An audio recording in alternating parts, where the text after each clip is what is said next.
দুই পাশে হাজার হাজার বৃদ্ধ বয়স্ক অসুস্থ মানুষ আছে। আমার যেই ভাই মারা গেছে তার বিচার হতে হবে।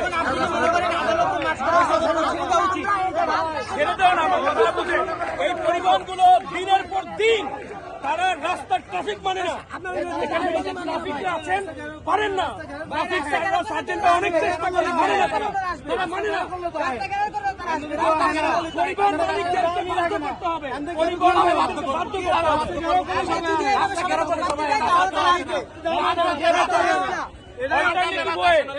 রাস্তা ঘেরাও করাটা প্রাথমিক ওয়ে কোনোভাবেই না, দ্বিতীয়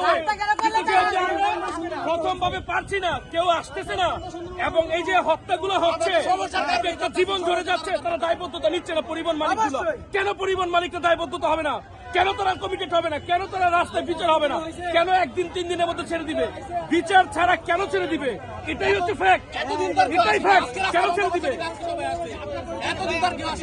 আমি সাবেক শিক্ষার্থী, ঢাকা কলেজের। আজকে যে আন্দোলন হচ্ছে, আমাদের আইডিয়ালের যে ভাইকে মারা, গাড়ি পিষ্ট করে মেরেছে, শুধু এক আইডিয়াল ভাইকে মারে না, প্রতি বছর শত শত ভাইদের বোনদেরকে মেরে ফেলে ড্রাইভাররা। তাদের কোনো কাউন্সিলিং হয় না, তাদের বিচার হয় না।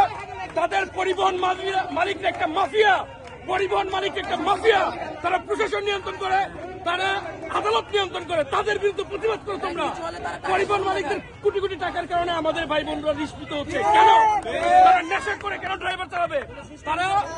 তারা তাদের টাকা বেশি কামানোর জন্য একটার একটাকে যেভাবে ক্রস করে আপনি কল্পনা করতে পারবেন না। যাত্রী অনেক সময় তাদের গ্লাসগুলো ভেঙে শরীরে বিদ্ধ হয়, তারা এরকম কিছু করে। কিন্তু আমরা দেখি তখন লাইনম্যানরা কিছু বলে না, আমাদের সার্জেন্টরা যথাযথ ব্যবস্থা নেয় না। অতি দুঃখের সাথে জানাচ্ছি যে আমাদের সার্জেন্টরা যদি এই ধরনের গাড়িগুলোকে রেগুলার মামলা দিত তাহলে এটা করতো না। মামলা দেয় না, তার কারণ কি জানেন? কারণ পরিবহন মালিকরা তাদেরকে টাকা দেয়। পরিবহন মালিকের টাকা আজকে ছেড়ে দেয়, পরিবহন মালিকের টাকায় তারা জামিন দিয়ে দেয়। এটার আমরা ধিক্কার জানাই। স্থায়ী সমাধান হোক।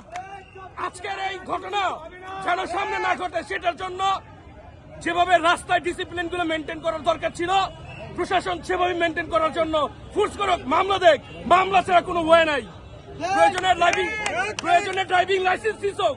তারা কেন ড্রাইভিং লাইসেন্স সিজ করে না? ড্রাইভারদের, যে ড্রাইভারগুলো এরকম করে গাড়ি চালায়।